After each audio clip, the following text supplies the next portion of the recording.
Hi guys, আমি আজ আপনাদেরকে বলবো যে দক্ষিণ আফ্রিকাতে আপনাদের স্ত্রীকে কিভাবে আনবেন, লাইফ পার্টনারকে কিভাবে আনবেন।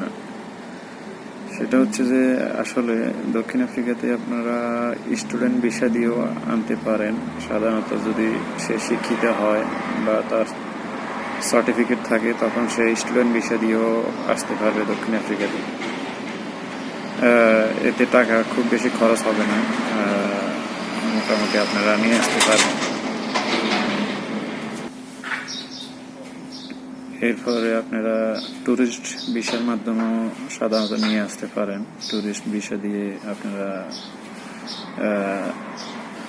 কাগজপত্র জমা দিয়ে ট্যুরিস্ট ভিসা হিসেবেও আসতে পারেন। সেক্ষেত্রে হয়তো আপনাদেরকে ইন্ডিয়া যাওয়া লাগবে, যেহেতু বাংলাদেশে এম্বাসি নাই।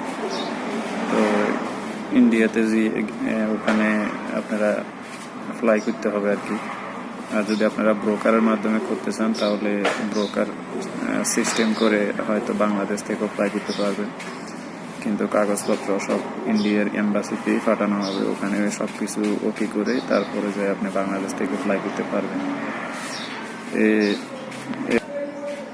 এরপরে এয়ারপোর্ট কন্ট্যাক্ট করেও কেউ আসে, তবে সেটা ব্রোকার তার ওয়েতে সাধারণত নিয়ে আসে। সে হয়তো বা বিজনেস পারমিট বা আদার্স যে কোনো পারমিট দিয়ে সে সাধারণত নিয়ে আসে। তো এক্ষেত্রে আপনার সাথে চুক্তি থাকে যে এত টাকা আমাকে দিতে হবে বা এত টাকা আমাকে দিতে হবে, দিলে আমি কাজ করব। তো সেক্ষেত্রে অ্যামাউন্ট একটু বেশি দাবি করে। তো এয়ারপোর্ট কন্ট্যাক্ট করে ফেলে সরাসরি যে এরকম একজন আসবে, একে ছেড়ে দিতে হবে আর কি, এরকম।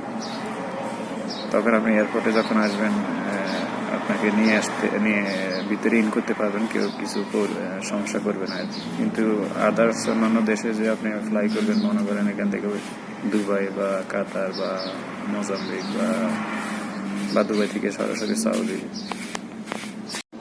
সেক্ষেত্রে আপনাকে ট্যুরিস্ট ভিসা দিয়ে আসতে হবে। ট্যুরিস্ট ভিসায় আপনি নিয়ে আসতে হবে আর কি।